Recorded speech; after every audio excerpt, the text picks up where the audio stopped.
Hello, and thanks for clicking on the video.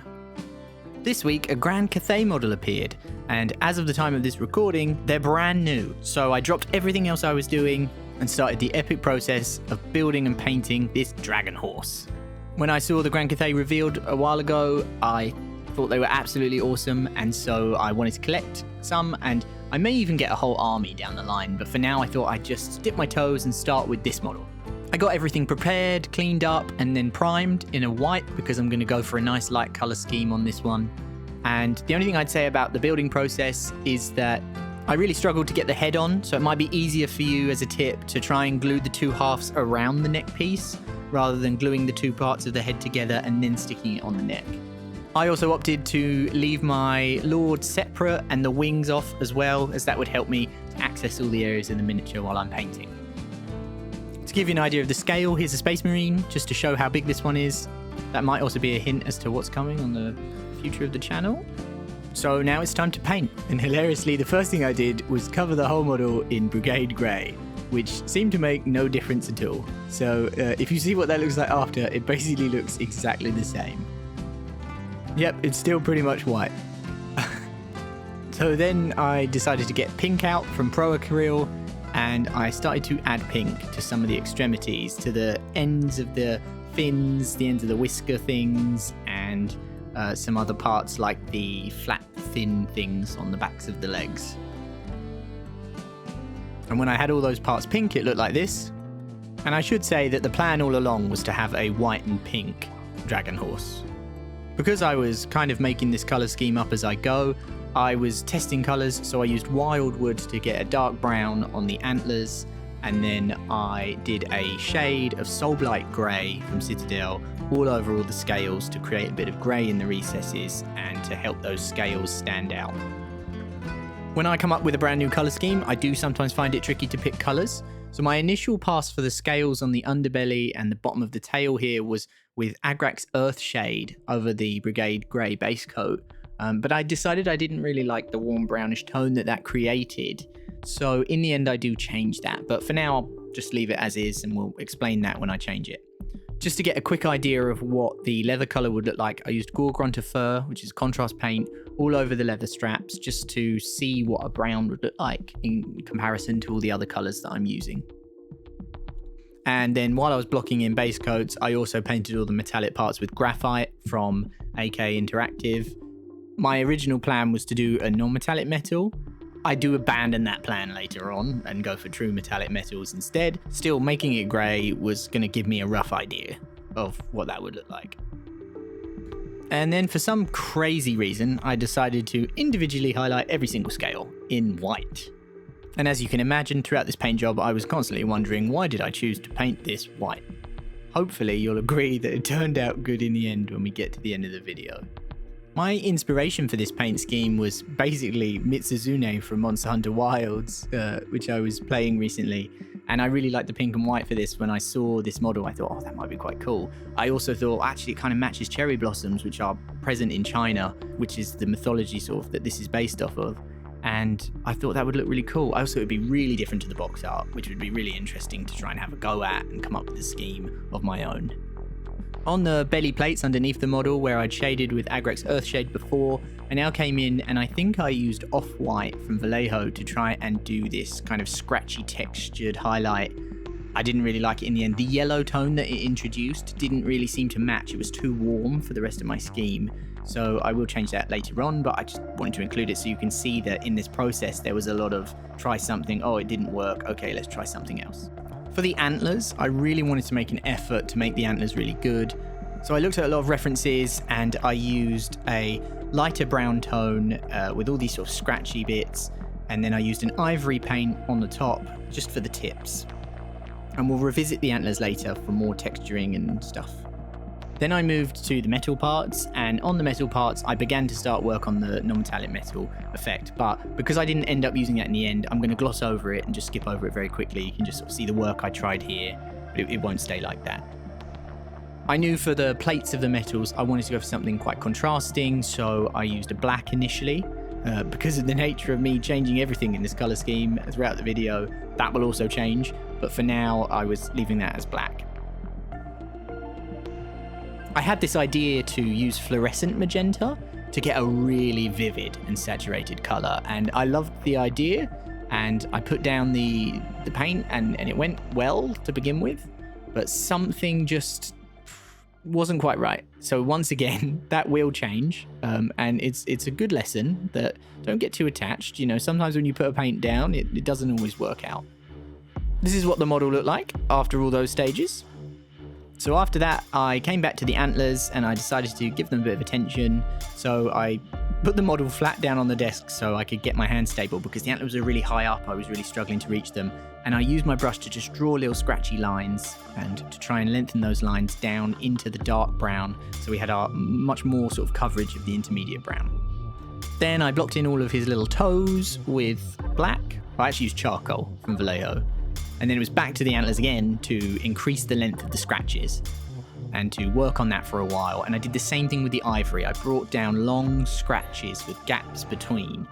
Hopefully you'll sort of get an idea of the effect as I show the antlers through various clips as the video goes on. Also worth noting, I did paint the underbelly scales Brigade Grey again here. In this clip, I'm showing the tail because I tried two different magenta effects with the pink in order to see what I liked best, and I liked the one with the darker magenta around the edges. So I thought I will change all of my fin parts to be this more contrasting magenta, because it will just create more dynamic color across the model if there's more contrast in these parts. And unfortunately, the fluorescent magenta wasn't quite working. The fluorescent was almost too powerful. And even though it didn't really show up properly on camera, in person it was definitely a bit overpowering. For the underbelly scales, I covered them in basilicanum grey, and then I highlighted with a lighter grey, I think it was uniform grey from the armypainter. I made it so all the pink pieces had darker magenta at their ends, so there was a slight gradual transition. I just used 3 colours to achieve that transition, kept it simple. Then I used magenta paint on the eyes to give them that glow, so that there was a bit of magenta fluorescence still on the model. And I dotted the eyes with white just to bring back an intensity to the middle of them. I did a quick lighter grey highlight on the toes, and then I covered the wings in 1 coat of squid pink from Vallejo Game Colour. And the 3 colours that I was using for all this magenta stuff and pink stuff was squid pink, warlord purple, and deep magenta. They're all from Vallejo Game Colour. And then at this point, I jumped over to the Lord and decided to paint his hair brown. I used Rhinox hide for that. And then I used Vallejo's metal colour gunmetal grey all over all of his silver metal parts, which is his chest, his back, his arm plate things, some of the details on his guns I chose, and the sort of handle of his weapon I also chose to be silver. Then this is when I came back and made that decision to turn my non-metallic metal into normal metallics or true metallics, and I just covered all of those parts in the gunmetal grey that I'd used. For his weapon, just to give it a bit of difference, I used bronze from Pro Acryl and just covered the tip of the spear and parts of his gun as well. I kind of, in my mind, imagined that all the functional strong parts had to be this bronze part and all the decoration parts were silver. Which, watching this back, doesn't make that much sense because I made all of his armor silver on his body and that would be functional, so great job me. Anyway, I painted some of his materials charcoal from Vallejo, and then I went for his cape and I chose a lovely blue colour. So I used Abyssal Blue from the armypainter, mixed with black to make it darker for the initial base coat. And then I used Silver Grey from AK 3rd Gen to cover all of the other parts of material, like his back cape, his lower cape. He's got 2 capes, he's very greedy with capes. And then I used a really desaturated red just for a bit of difference on the hair coming off of his weapon. The horse doesn't have any hair, or I would have matched the hair to the horse colour's hair, but because he's all scales and dragon, he doesn't have any hair. So I just made this something desaturated so that it would match. If I went for a really bright colour here, it would stand out too much, and I didn't really want it to stand out. So red is kind of similar to magenta, and I kept the colours desaturated and not too powerful so that it wouldn't stand out, but that it would look a little bit different. I did originally think a pop of yellow would go really well. In the end, I changed that, so let's not go over it too much. But this was time to paint the skin. And for that, I used a set from Vallejo that starts with barbarian skin and then works to elf skin tone and goes to skin tone. And I used those 3 colours to paint all of the skin, basically. I just layered up each of those paints, a little bit less of the highlights, just on the prominent parts like the ridges of the eyes, the nose, and the forehead, and the top lip, and top of the ears as well. Then I tried to do his eyes, and I have absolutely no idea how Games Workshop did the sorcery of his eyes on the box art. It is honestly so tiny. You can see here I made a huge black streak where I tried to paint in a pupil, and it didn't go that well. But after a lot of cleaning up and holding my breath, I finally got some eyes I was okay with, and then I painted his eyebrows in that same Rhinox hide as I did the hair. And at this point, this is how the Lord was looking. So then, similar to what I did with the Felgors in the previous video, I used Model Air Silver to come in and highlight all of my silvers. It's just a really good way of getting a really bright pop on your metals, and it's such a fantastic colour to use. I would highly recommend picking it up if you don't have it. It was a difficult choice, but eventually I decided to use light bronze to highlight bronze. Can't believe how I worked out how to do that. That was also from Pro Acryl as well, just to give it a nice edge highlight on the weapon and the other bronze parts. Then on the cape, the upper cape I should say, again very greedy with the capes, I used Abyssal Blue, and I just used more Abyssal Blue in my Abyssal Blue and Black mix until I got something much brighter, and I started adding Marine Mist from the Armypainter to brighten it even further. Then it was time to start the base, so I positioned some rocks on the base with some super glue, and then I covered it in a texture paste, just muddy ground from AK, and then I let that dry. Then it was time to add some small rocks, so I grabbed the diorama effects rock sizes that I had, and I added them all over the base for some variation. Choosing where to place them was completely random.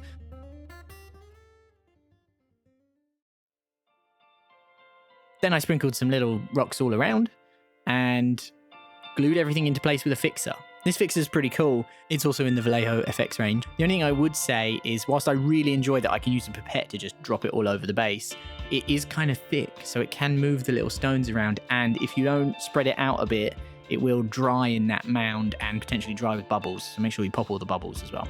Then I covered the base in flat earth from Vallejo, an old model colour that I had, and it gave it this really nice light brown earth.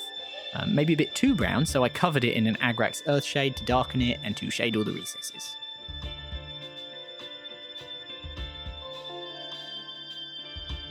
Then I gave all of the mud a few rounds of dry brushing, just increasing the amount of ice yellow I added to the flat earth to get brighter highlights. I did think about leaving the rocks unpainted because they already had a nice sort of look to them, but in the end I thought best to control it all and bring everything in keeping, so I did a base coat with graphite from AK 3rd Gen, and then I dry brushed with increasingly light greys. For the broken statue parts under the feet, I used the same recipe that I used on my Throg video, so I'll link that, but basically I used green grey and grey green from AK 3rd Gen, and I used the darker one, which I think is green grey, and I added black to that to create a base coat, and then I used pure green grey, and then grey green to highlight that even further. It creates a nice effect. Though it did take a long time to highlight this because there's a lot of little rock parts, and I had to go around and I meticulously decided to highlight every single piece of it. I don't know why I do this, but I think it looks cool, so it's probably worth it. I always think it's good to try and tie the rocky elements of your base into the ground and the mud, and so I used flat earth to try and tie the two together by adding a bit of flat earth over the top, fairly watery, onto the rock parts, just the bottom of them, just to try and make it feel like it's embedded in that mud. And then it was time for tufts. So I got out some new tufts I've got with white flowers from the wall painter, and I decided to stick them on the base. I didn't want to go overboard, so I just committed to 3. One at the front, one at the back, and then I did a second one at the back in the little canyon between the 2 rock pieces. These flowers are really cool, and the white will match the skin of the dragon, so it was a win-win. Then I used tiny tufts and a bunch of other tufts to just go to town on the base. But before I can call things finished, I have to give a shout out to my dad, who helped me with the airbrush get the effect on the wings that I really wanted to get. I could not get a smooth gradient with a brush on the wings. I tried many times, it took hours. So after a little bit of help, I ended up with wings that looked like this. So then I glued them on, and it's time to show the final model.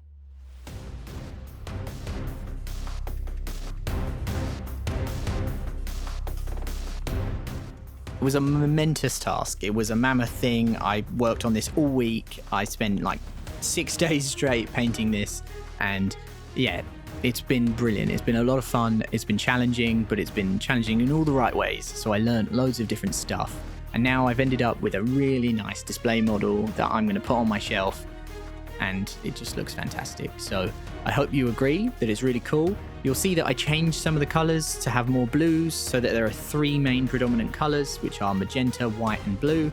And now that we've got that, the balance is far better on the model. So once again, thanks for watching. If you like this content, please support me with the buttons below. I'm going to get started on another video, and hopefully you'll join me for that one too.